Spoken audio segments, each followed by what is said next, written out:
बोलो श्री प्राणनाथ प्यारे की जय, सतगुरु महाराज की जय। शिव शंकर कह गए वहाँ से, शिव शंकर कह गए वहाँ से, ऐसा कलयुग आएगा विंध्याचल पर्वत के ऊपर सुंदर नाम आएगा।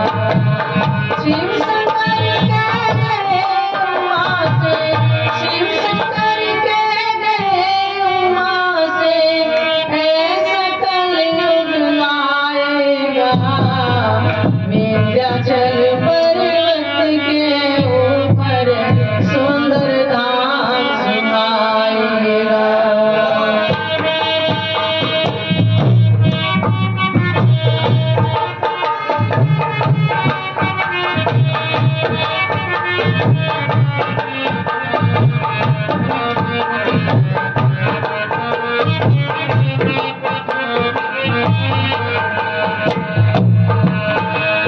सुनो सखी सभी युगों में कलयुग धन धन होगा, धन धन होगा। सुनो सखी सभी युगों में कलयुग धन धन होगा, धन धन होगा। अंगनाओं को साथ में लेकर पूर्ण ब्रह्म प्रकट होगा, प्रकट होगा। अंगनाओं को साथ में लेकर पूर्ण ब्रह्म प्रकट होगा, प्रकट होगा। इश्क दिखाने रूहों को अपना, प्रेम दिखाने रूहों को अपना, ऐसे माया रचाएगा विंध्याचल पर्वत के ऊपर सुंदर धाम आएगा। शिव शंकर कह गए वहाँ से, शिव शंकर कह गए वहाँ से, ऐसा कलयुग आएगा विंध्याचल पर्वत के ऊपर सुंदर धाम आएगा।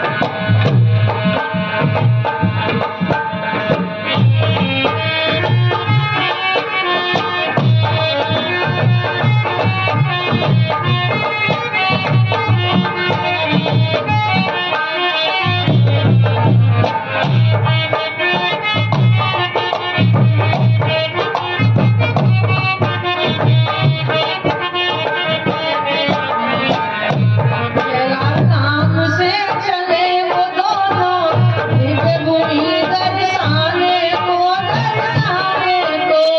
कैलाश से चले वो दोनों दिव्य भूमि दर्शाने को, दर्शाने को। दंडवत परिक्रमा करके लगे वो शीश झुकाने को, झुकाने को। दंडवत परिक्रमा करके लगे वो शीश झुकाने को, झुकाने को। यहाँ रूहों का मेला होगा, यहाँ रूहों का मेला होगा, क्या विलास दिलाएगा विंध्याचल पर्वत के ऊपर सुंदर धाम आएगा।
साथ चलकर साथ जगाया है, जगाया है। प्रकट हुआ श्री पतनपुरी से, चलकर साथ जगाया है, जगाया है। श्री बना में आकर अपना नूरी झंडा लगाया है, लगाया है। श्री बना जी में आकर अपना नूरी झंडा लगाया है, लगाया है। सखी बलम श्री साहिब ने, सखी बलम श्री साहिब ने मुक्ति पीठ बनाया है। विंध्याचल पर्वत के ऊपर सुंदर गाँव बनाया है। ओ शिव शंकर के गए मात, शिव शंकर के गए मात, ऐसा कलयुग आएगा। विंध्याचल पर्वत के ऊपर सुंदर गाँव, सुंदर गाँव आएगा, सुंदर गाँव। बोलो श्री प्राणनाथ प्यारे की, सतगुरु महाराज की। अब देखिए उस परमात्मा के बारे में जो भी दे रहा है वो एक के बारे में संदेश दे रहे हैं। इस ब्रह्मांड को बने हुए कितने 1,53,53,08,124 वर्ष के आसपास हो गए हैं। और सतयुग में ही शंकर भगवान ने उमा को अमर कथा सुनाई थी।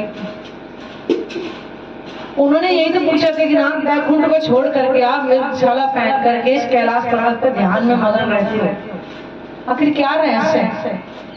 तुम युग युग तक बैठे रहते हो, मैं तो तुम्हारे लिए बार बार कभी गौरा बन के आते हो, कभी पार्वती बनती, कभी सती बनती, पता नहीं कितने जन्म ले लेकर के आती। वो रहस्य क्या है जो आप मुझे नहीं बताया? शंकर भगवान ने यही पूछा कि माँ मत पूछो, क्योंकि तुम उसको सुन ही नहीं पाओगे। तो उमा ने बहुत उनसे विनती करी, नहीं नाथ वो रहस्य बताओ कि मैं तुम्हारी अर्धांगिनी हूँ। तो साथियों अमर कौन है ये हमने कभी विचार किया? अमर कथा, चलो अमरनाथ, चलो अमरनाथ, दुनिया अमरनाथ जाती है, अभी जाएंगे अगस्त नवंबर के महीने में हर जगह लिखा था। आखिर अब क्या है उस अमरनाथ में, क्या है उस जगह पे? उस गुफा का नाम है अमरनाथ की गुफा ही तो पड़ा था, क्योंकि वहां पे अमर होने वाला ज्ञान सुनाया था शंकर भगवान ने उमा को। जब उमा ने बहुत ज्यादा जिद करी तो उन्होंने कहा चलो चलो मैं तुम्हें रहस्य बता दूं, पर तुम सुन नहीं पाओगे, मैं बता दिया था पहले।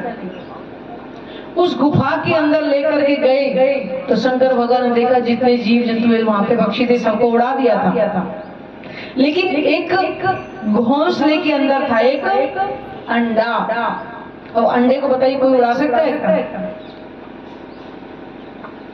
शंकर भगवान ने वहां को बोला कि वहां मैं ध्यान अवस्था में होकर के तुम्हें ये ज्ञान सुनाऊंगा जिसको तुम सुनने की इच्छा कर रही हो, लेकिन तुम एक काम करना, मुझे केवल हुंकारा भरते जाता कि मुझे पता लगे कि तुम इस ज्ञान को सुन रही हो।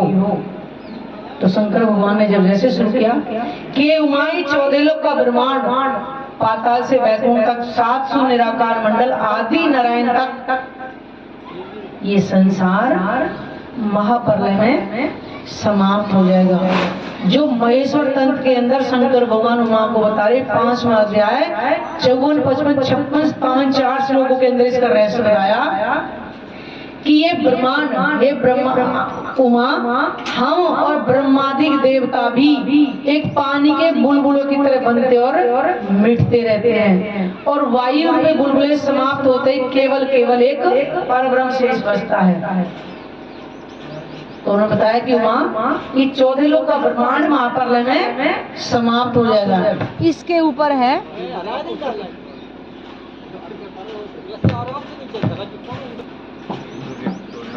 इसके ऊपर है वो योग माया का ब्रह्मांड जिसको अखंड अविनाशी कहा गया है, और उसके ऊपर है दिव्य ब्रह्मपुरी। शंकर वहां ध्यान अवस्था में बता रहे हैं, और उमा ने 14 लोक के ब्रह्मांड का सुना और योग माया के ब्रह्मांड का वर्णन किया। उमा सो चुकी थी, उन्होंने नहीं सुना था कि इसको क्या है।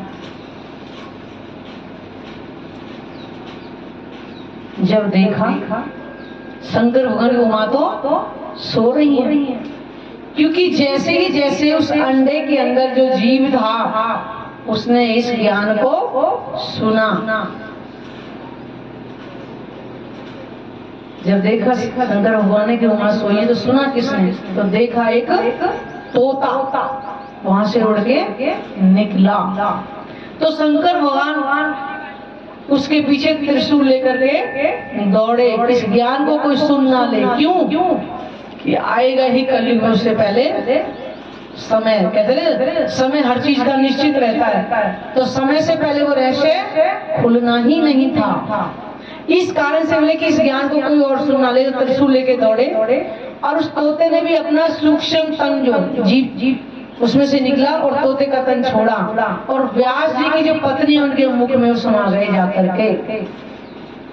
कहते हैं कि 12 वर्ष तक शंकर भगवान व्यास जी के दरवाजे पर ही खड़े रहे थे कि जैसे इस बच्चे का जन्म होगा इसका संहार करना, क्योंकि इस ज्ञान को कोई और सुन ना ले। जब काफी समय हो गया तो व्यास जी ने एक दिन पूछा कि नाथ ऐसा क्या है जो आप मेरे दरवाजे 12 वर्ष से क्या कारण है? तब शंकर भगवान ने बताया कि ऐसे से बात है, वो ज्ञान आपकी पत्नी के जो उदर में उस जीव ने उस ज्ञान को सुन लिया है। तब शंकर भगवान की समझ में आई। उन्हें कहा अगर सुन लिया है तो वो तो वैसे ही अमर हो जाएगा, आप तो कुछ कर ही नहीं सकती, जिसने सुन लिया। तो शंकर भगवान लौटकर अपने कैलाश पर्वत पे आ गया। तो वहां ने फिर कहा हे नाथ तो दोबारा सुना दो। कहे नहीं दोबारा नहीं सुनता, लेकिन माँ कलीर धन्य कलयुग धन्य है। क्यों है? कि वो पार्वण स्वयं अपनी ब्रह्म आत्मा को लेकर के कलयुग में इस धरा पर पधारेंगे। तो इसका प्रमाण भी बताए।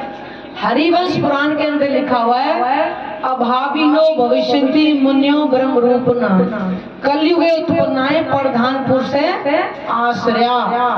कि कलयुग में एक अनहोनी घटना घटेगी। ये हरिवंश पुराण के अंदर लिखा, हमारे 18 पुराण है ना, तो हरिवंश पुराण के अंदर ये लिखा हुआ है कि एक अनहोनी घटना घटेगी और ब्रह्म रूप मुनि कलयुग में प्रकट होंगे। एक प्रधान पुरुष के आश्रय कहने वाला है, एक प्रधान पुरुष के साथ ही वो रहेंगे। कथा योगेन तान सर्वान पूजन्ति मानवा यस्य पूजा प्रभाव जी सृष्टि समोदा। यानी कि उनके द्वारा कई हुई की कथा को जो आत्म साथ करेगा वो भव से पार हो जाएगा। ये है वो हमारी कथा जिसके बारे में परमात्मा।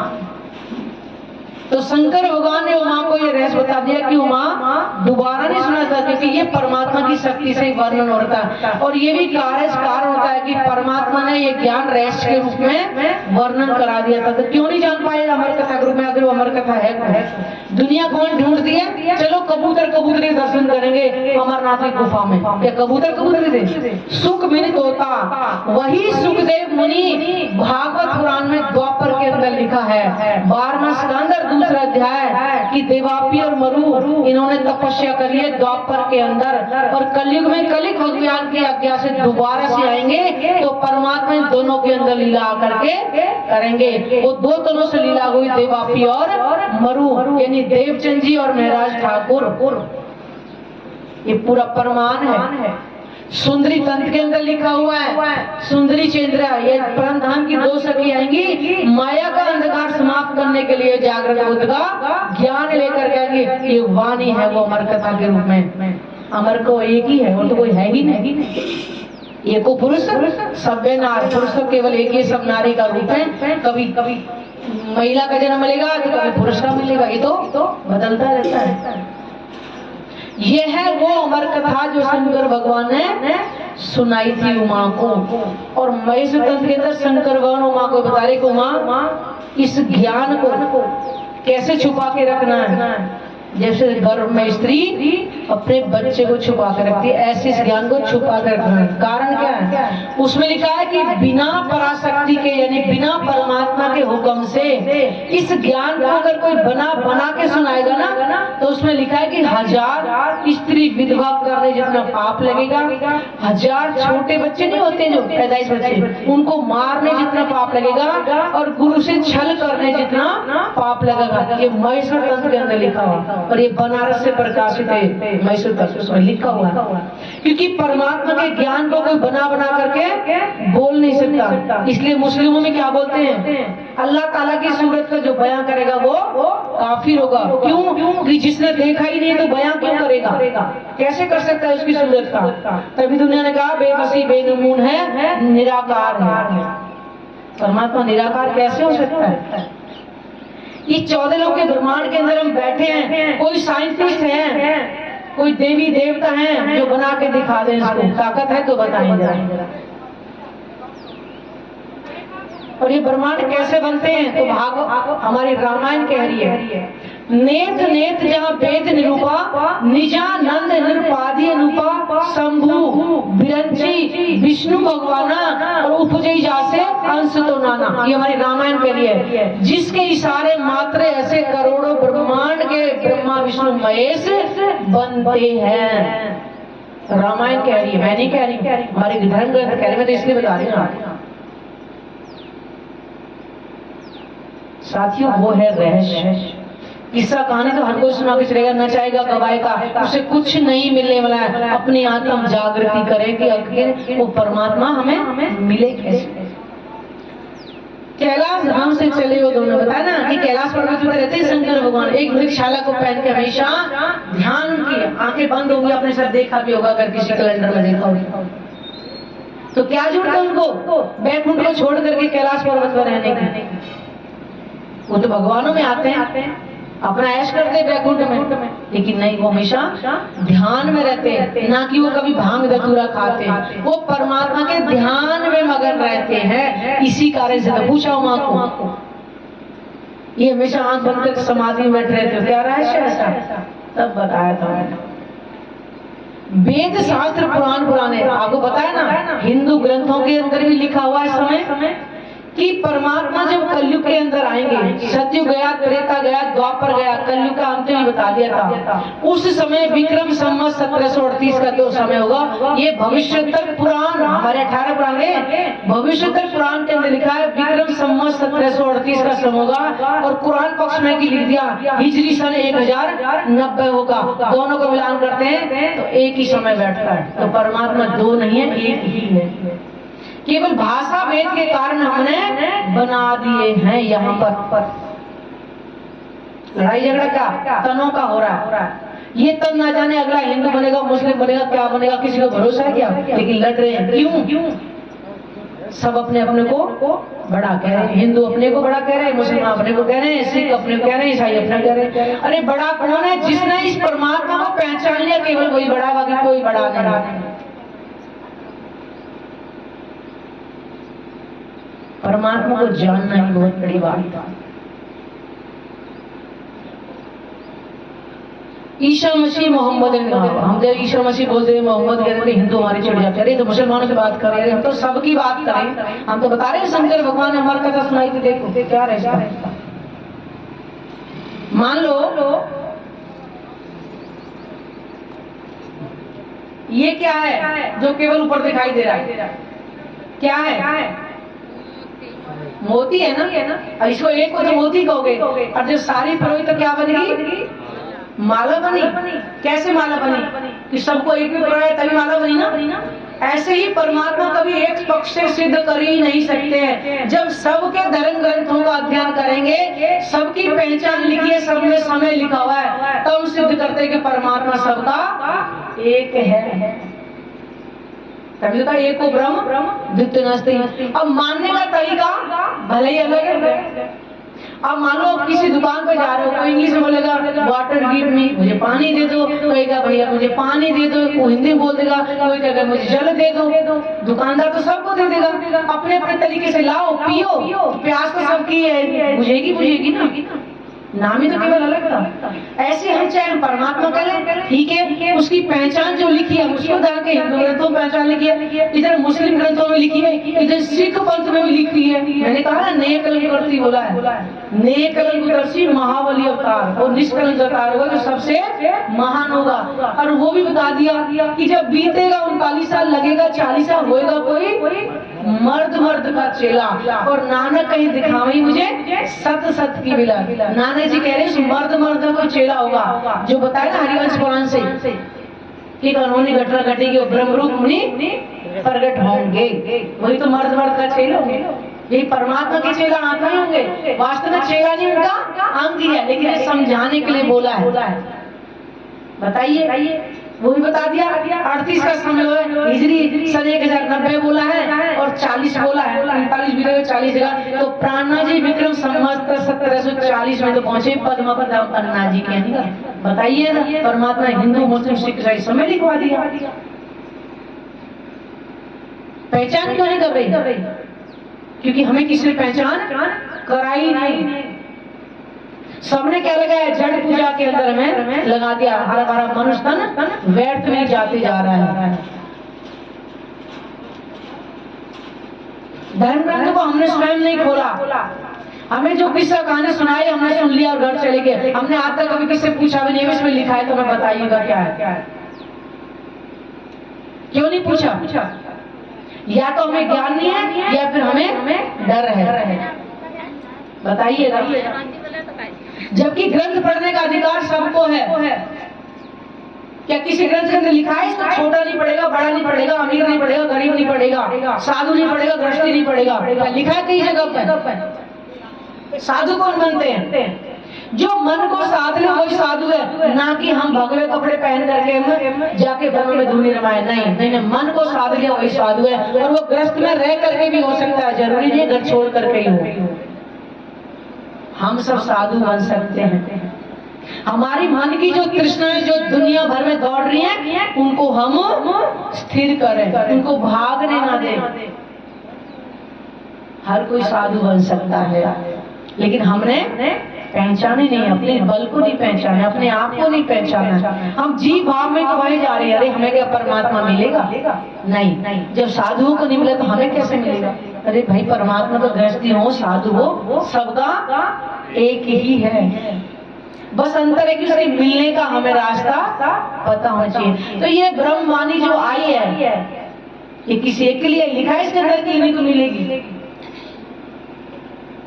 वो करे जन जन को पहुंचाना है। श्री प्राणनाथ पूर्ण ब्रह्मेश्वर धर्मों का झगड़ा मिटाया है। उन्होंने सारे धर्मों के झगड़े को ही समाप्त कर दिया। आज नए धर्म बना करके चल पड़े लोग, उन्हीं की पीछे रहते हैं। और तो आज गुरुओं की पूजा इतनी चल रही है। भाई 5 तक का जो गुरु है वो केवल हमारा मार्गदर्शन करते गए, ना कि पूजनीय है। आदर भाव करना चाहिए हमारा। ऐसे नहीं है कि जिन्होंने हमें रास्ता हमें दिखाया उसका आदर भाव करें, लेकिन परमात्मा को छोड़ के उन्हीं के चरणों में लोट ना हो। इसलिए कहा सदगुरु आवश्यक है। तो सदगुरु ऐसा नहीं कि आओ बस मेरे चरण में बैठो और मैं जो कहूँ सुनो, बाकी दूसरे किसी की मत सुनो। ऐसा नहीं होना चाहिए। तो हमें विवेक मिला है, हम सोचे समझे कि हमें क्या कहा जा रहा है।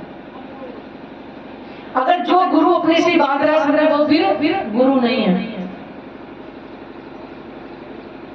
गुरु तो वो है जो स्वयं परमात्मा की पहचान स्वयं करे और हमें कराए। बस गुरु को काम इतना ही होता है। जैसे पंडित शादी कराता है और शादी करा के अपने घर चला, दूल्हा दुल्हन अपने घर रहते हैं, ऐसे ही पंडित गुरु का काम होना चाहिए कि मैंने तुम्हें परमात्मा की पहचान बता दी, अब तुम उसके प्रेम में मगन हो। ये गुरु पर थोड़े बेड़ा गर्क कर रखा है। सब नहीं होना चाहिए, कट्टरपंथी है। परमात्मा सबका एक ही है। तो परमात्मा की पहचान कराए ना, तनों से क्यों जोड़े? हमारे सरकार श्री कहा करे जो तनों से जुड़ेगा ना वो नरक में जाएगा, नरक में। कि तनों की जो पूजा कराएगा। तन तो सबके 5 तत्व के ही हैं और बचपन से कोई भी पंडित नहीं होता, सब शूद्र ही होते हैं। शूद्र का मतलब है अज्ञानी होते हैं। लेकिन जो अपनी पहचान करेगा, अज्ञानता दूर करना चाहेगा, तो वो ज्ञान के मार्ग तरफ चलेगा। तो क्यों ना हम परमात्मा की पहचान करें ना। श्री प्रकट हुआ श्री नौतनपुरी में। देखिए नौतनपुरी कहाँ पड़ती है? गुजरात के अंदर, जिसको अब जामनगर के नाम से बोलते। यहीं पर सतगुरु देवचंद जी, जिनका भागवत पुराण में देवापी नाम लिखा हुआ है, इनका जन्म उमरकोट में होता है विक्रम संवत 1638 के अंदर। और इन्होंने जब 11 वर्ष के हुए, इनके दिल में एक भाव आया, मैं कौन हूँ, कहाँ से आया और मेरी आत्मा का प्रीतम कहाँ है। इस प्रश्न को लेकर के जब साधु संत कोई आते थे तो हमेशा सबसे पूछते थे, मैं कौन हूँ। जिन साधुओं को ब्रह्म ज्ञान के बारे में पता ही नहीं, वो बता क्या सकते कि तू कौन है। माता से पूछते, माँ मैं कौन हूँ, तू मेरा पुत्र है। वो इतना ही जानते, उनके दिल में तसल्ली नहीं। और इसी प्रश्न को लेकर 16 वर्ष की उम्र में वो परमात्मा को ढूंढने निकल गए थे। और ढूंढते ढूंढते कच्छ पहुंचे। कच्छ से फिर जाकर के भोजनगर में पहुंचे। और भोजनगर में जाकर 14 वर्ष निष्ठा बंद मतलब एक दिन भी नागा न हो। हम तो पता नहीं लापरवाही में कितनी बार नागा कर देंगे, लेकिन कह रहे चाह होती है, राह वही बनती है। 14 वर्ष तक जब निष्ठावंत भागवत सुनी तो परमात्मा ने देखा मेरी श्यामा महारानी मेरे को पाने के लिए कितना कष्ट सह रही है। तो परीक्षा हुई उनकी। कहते ना हम साल भर पढ़ाई करते तो पेपर होते ना, अब पेपर होते तभी तो अगली क्लास में जाएंगे। यह टीचर ऐसे पहुंचा देगा, पढ़ लिया चल गए, नहीं। उस तनकी में परीक्षा हुई कि कितनी इसके अंदर धैर्य है। और गीता के माध्यम से कैसे वो बीमार हुए, फिर भी उन्होंने श्रवण करना नहीं सुना था। जब वो तपस्या में पूर्ण हो गए तो परमात्मा ने देखा दिया ये उस लायक है। जैसे हम यहाँ सभा में बैठे, ऐसे ही वो बैठे सुन रहे थे और परमात्मा की उनसे बात करते हैं। 3 घंटे, 2.5-3 घंटे ऐसे रूबरू बात हो रही है, किसी को पता नहीं चलेगा। ये लीला इस धरती की ही है। ऐसा ही नहीं इस तन में आकर के लीला करेंगे बार बार। तब उन्होंने बताया तुम 12,000 आत्माएं इस संसार में खेल देखने के लिए आई हो। तुमने मेरे से परम धाम में इश्क रबद का वार्तालाप किया कि तुम्हारा इश्क बड़ा है या हमारा बड़ा है। सारी पहचान उन्होंने बताई थी। सबसे पहले ये बोले तू कौन, इत आई क्यों कर, कहाँ है तेरो बता, नार तू कौन कसम कर की, दृढ़ कर कहो बच्चा। तो उन्हें कहा कर मुझे कुछ याद नहीं है, पर मुझे सिर्फ इतना लग रहा है कि आप ही मेरे खाविंद हो, यानी कि आप मेरी आत्मा के धनी हो। और उस दिन से ही इस ज्ञान की शुरुआत हुई। प्रकट हुआ श्री नौतनपुरी में स्थल के साथ जगाया है। तो सतगुरु देवचंद जी ने जब परमधाम का दर्शन भी कर लिया था, ये दिखाया, तभी गांव जी भाई को उन्होंने बताया कि इतनी ऊंची मौलाद है, 14 करोड़ 40 लाख ध्यान ऊंची। यहाँ कोई सुन पाएगा, कान में सामर्थ्य नहीं है कि सुन ले उस ज्ञान को। लेकिन परमधाम की जो ब्रह्मात्मा होगी तुरंत उसे पहचान हो जाएगी। और उसके बाद दूसरा तन महराज ठाकुर, जिनके अंदर इंद्रावती सिद्धि की आत्मा और प्राणनाथ जी की 5 शक्तियां उनके अंदर आई। जो मध्य प्रदेश श्री पन्ना जी में आकर अपना नूरी झंडा लगाया है। आज मध्य प्रदेश पन्ना जी में गुम्बड़ जी के अंदर प्राणनाथ जी 5 शक्तियों से साक्षात आज भी विराजमान है। और जब तक रहेंगे, जब तक ब्रह्म आत्मा इस संसार में पूरी तरह से सुख दुख का खेल देके इनकी आत्म जागृति ना हो जाए, जब वो घर चलने के लिए नहीं कहेंगे, तब तक प्राणनाथ जी गुम्बड़ जी विराजमान रहेंगे। उसके बाद ब्रह्म आत्माएं खेल देख करके जब अपने घर के लिए पूरी तरह तैयार हो जाएंगी, तो कहते हैं सारी ब्रह्म आत्मा एक एक करके गुम्बड़ जी में बैठ जाएंगी। फिर प्राणनाथ जी पूरे संसार को अखंड मोक्ष दे करके ही जाएंगी। साथियों, वो है अमर कथा। दुनिया अमर कथा करते रही है। अमर कौन है पहले वो जानो। और वो कथा क्या है जिसने सुनी और ना सुन पाई, और वो आने ही कलयुग में। यही है वो ब्रह्मवाणी जिसको 5वां वेद स्वयं वेद बोला गया। दुनिया जानती कहाँ है? बाबा रामदेव पुराण के अंदर लिखा हुआ है, जिसको पढ़ना है मैं आपको नंबर देती हूँ, आप स्वयं मंगा सकते हो अजमेर से। उसमें लिखा है ऋग्वेद, यजुर्वेद, सामवेद, अथर्ववेद, ये 4 वेद ब्रह्मा को सौंपाए और पंचम वेद रहे छुपाए, क्योंकि वो स्वयं लेकर के आएंगे। ये है वो 5वां वेद जिसके बारे में कबीर जी ने कहा है, कोटि नाम संसार में तिनथे मुक्ति ना हो, और मूल नाम जो गुप्त है बूझे बिरला कोय। संसार में कितने ही नाम होंगे, लेकिन जो मूल नाम होगा उसको कोई पूछेगा। बिरला का मतलब कोई पूछेगा। तो इस संसार में कौन है जो परमात्मा का ज्ञान पूछ रहे हैं? सब रामायण, गीता, भागवत पुराण में लगे हुए, लेकिन गीता, रामायण, भागवत पुराण में तो लिखा हुआ है सब कुछ। कौन कहाँ पहचान कर आ रहा है? बताओ ना। रामायण में लिखा है कलयुग केवल नाम आधारक कलयुग था, तो कौन ढूंढ रहा है कि वो नाम कहाँ है कलयुग में, जिसको सुमर सुमर को उतरेंगे? कोई पूछने वाला नहीं पूछ रहे। कौन सी भक्ति कर रहे हैं? आज इस देवता की पूजी कर ली, वहां से मनना तो फिर कोई और देवता बना लेंगे। कहाँ कर रहे हैं परमात्मा के पूजा को बने हुए? कहाँ पहचाने परमात्मा में? तनों के लिए तो घूम रहे हैं, ये मिल जाए वो मिल जाए। कौन कहता है परमात्मा मिले मुझे? जिनको इन वाणी की पहचान हो जाएगी वही कहेगा कि वो मिले, और कोई नहीं जान पाए। या जिसके दिल में चाहत होगी। साथियों, ये है वो ब्रह्मवाणी, ये है वो अमर कथा जिसका रहस्य कलयुग में खुलेगा। वो ब्रह्म नहीं कहेंगे, लिखा ना कथा योगे जिनके द्वारा गई कथा का जो आत्मसात करेगा वही भव से पार होगा। तो ये ब्रह्मवाणी का जो चिंतन करेगा वही भव से पार होगा। ये किस्सा कहानी में ना किया, मैंने सुना दिया, सुनो, आप सुने और चले पड़े, नहीं। आत्मसात का मतलब है स्वयं मंथन करोगे, मनन करोगे, चिंतन करोगे और परमात्मा के स्वरूप का ध्यान करोगे, तभी भव से पार होंगे। अन्यथा सुनने से नहीं होगा। सुनाने वाला तो केवल आपको बताएगा। मान लो आपकी पत्नी ने खाना तो बना दिया, अगर खाओगे नहीं तो क्या पेट भर जाएगा? कि रोटी बन गई बस ठीक है। तो ऐसे ही जो भी विद्वान आएगा केवल आपको उसके बारे में बताएगा। मंथन आपको स्वयं ही करना पड़ेगा। इसलिए ब्रह्मवाणी का चिंतन करें अपने। मैं तो सबसे बड़ी कहती हूँ कि मनुष्य तन जितना भी बचा है ना, इसी तन में आप पा सकते हो परमात्मा को। ये नहीं सोचे हमारी इतनी उम्र होगी है, नहीं। अरे परमात्मा को पता है ना आपको इतनी उम्र में उन्होंने संदेश दिया है, तो क्या हो? अगर आज से ही मंजिल चालू करें तो हम पहुंच सकते हैं। नहीं तो अरे आज नहीं कल, तो क्या कल करते तो इतनी उम्र बीत गई, और जो बची है वो भी बीत जाएगी। तो इसलिए काल करे सो आज करे सो अब, पल में कर ले होगी बहुरी करेगा कब।